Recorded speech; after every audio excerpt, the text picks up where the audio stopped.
আসসালামু আলাইকুম। একদিন আগে ওবায়দুল কাদের বলেছিলেন যে জামাত প্রকাশ্যে রাজনীতি করতে পারবে না। আজকে জামাতের পক্ষ থেকে বলা হচ্ছে যে ওবায়দুল কাদেরের এই বক্তব্য অসাংবিধানিক। জামাত ইসলামীর এই বক্তব্য অসাংবিধানিক, এটির পক্ষে যুক্তি আছে। যে দল নিষিদ্ধ না, যে দলের গণতান্ত্রিক রাজনৈতিক করার অধিকার আছে, অনিবন্ধিত রাজনৈতিক দল অনেক আছে। নিবন্ধন বাতিল হয়ে গেছে বা নিবন্ধন পায়নি এরকম রাজনৈতিক দল আছে মাঠে, সবারই তো নিবন্ধন নেই। তো যদি নিবন্ধন না থাকার কারণে জামাতের রাজনীতি মানে প্রকাশ্যে রাজনীতি করতে পারবে না এই কথা বলা হয়, তাহলে অনিবন্ধিত যত রাজনৈতিক দল আছে আস্তে আস্তে তো বলা হবে যে তোমাদের যেহেতু নিবন্ধন নেই তোমরা রাজনীতি করতে পারবে না। এটা আরেক ধরনের ওই একনায়কতান্ত্রিক যে চিন্তা চেতনা, যেটা দীর্ঘদিন ক্ষমতায় থাকলে হয়, তারই একটা বহিঃপ্রকাশ হিসেবে রাজনৈতিক বিশেষজ্ঞরা বিশ্লেষণ করতে পারে। কিন্তু আমার প্রশ্ন হলো যে ওবায়দুল কাদের এই যে কথাটি বললেন প্রকাশ্যে রাজনীতি করতে পারবে না, কেন বললেন? এটার আমি ভাবছিলাম যে একটা ভিডিও করব। আমার যেটা ধারণা যে সাম্প্রতিক সময় জামাত এবং বিএনপি অনেক কাছাকাছি চলে এসছে। আগে যে পরিমাণ প্রবল বিরোধিতার কারণে যেটা বিএনপিও মনে করলো যে না জানি তাই তো আমরা একটু দূরে দূরে থাকি, তাহলে আওয়ামী লীগ একটু এই সমালোচনাটা কম করবে আর ভারতও খুশি থাকবে। কিন্তু বিএনপি দেখছে যে আসলে এতে লাভ নেই এই কৌশলে, তারা তাদের কাজ চালিয়ে যাবে। মানে ভারত জামাত দূরে থাক, মানে বিএনপিকেই অ্যাকসেপ্ট করছে না। আর আওয়ামী লীগ তো এটা বলতেই থাকবে যে তারা স্বাধীনতা বিরোধী, যুদ্ধাপরাধী। তো এই অপপ্রচারে কান না দিয়ে তারা মনে করছে যে তারা তাদের বরং ঐক্যটাকে দৃঢ় করা দরকার। কারণ জনগণের মধ্যে তো এই কে স্বাধীনতা পক্ষে বিপক্ষে এটা নিয়ে খুব বেশি আলোচনা আছে বলে মনে হয় না। বরং তাদের আলোচনা এই দ্রব্যমূল্য বৃদ্ধি, দুর্নীতি, এই সমস্ত অপশাসন, দুঃশাসন, এইগুলো নিয়ে।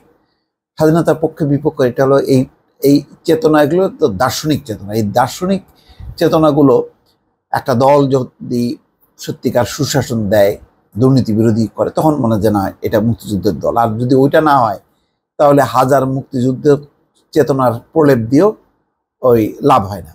এখন আসল ক্ষোভটা সেটাই, যে কারণে আজকে যে কথাটি বলেছেন ওবায়দুল কাদের, প্রকাশ্যে রাজনীতি করার অধিকার নেই, এটা তো এটা কি বলতে পারেন? মানে কি কারণে বলতে পারেন? জামাতের যে যাদের বিরুদ্ধে অভিযোগ আছে যুদ্ধাপরাধে, তাদের তো বিচার হয়েছে।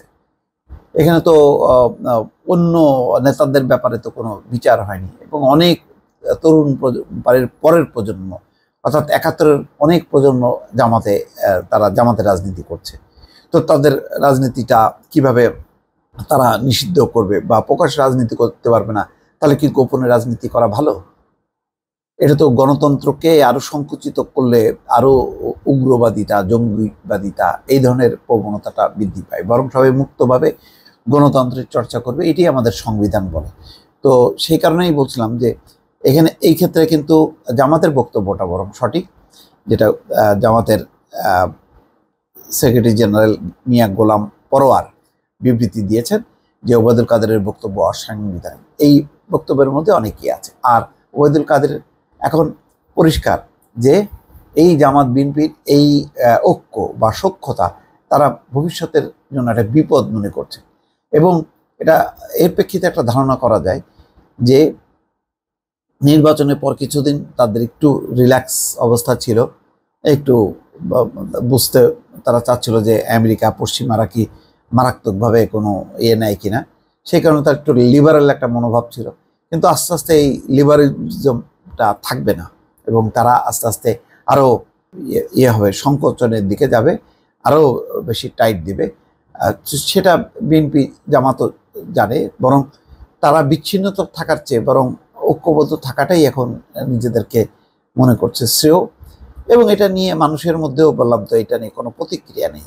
বরং মানুষের এখন সবচেয়ে বড় বিষয়টা হচ্ছে যে এই যে একের পর এক তাদের জিনিসপত্রের দাম চাপানো, মানুষের অর্থনৈতিক অবস্থা খারাপ হচ্ছে, চাকরি নেই, বাকরি নেই, শুধুমাত্র একটা দল, একটা কর্তৃত্বের অধীনে সব কিছু চলছে। এর থেকে কিভাবে একটা ভারসাম্যমূলক একটা সুশাসন কায়েম হবে, এটাই হচ্ছে তাদের চিন্তা। তাদের মাথার মধ্যে আওয়ামী লীগ বিএনপি এই চিন্তাটা নেই, বরং চিন্তাটা হলো সুন্দরভাবে বাঁচার, এবং এটা যারা করতে পারবে, যারা এই নিশ্চয়তা দিতে পারবে, জনগণ তাদের পক্ষেই থাকবে। সুতরাং আওয়ামী লীগের চিন্তা থাকতে পারে যে জামাত বিএনপির ঐক্য মানে আরও শক্তিশালী একটা অবস্থান তৈরি হওয়া রাজনীতি, যেটা তাদের ভবিষ্যতের জন্য বিপদ হতে পারে, কিন্তু মানুষের চিন্তা এটা নাই।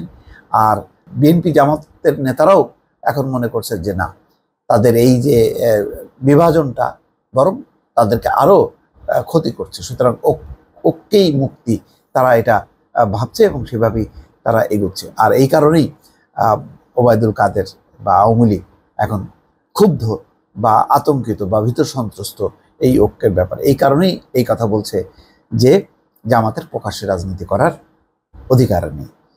দর্শক ভালো থাকবেন, আল্লাহ হাফেজ।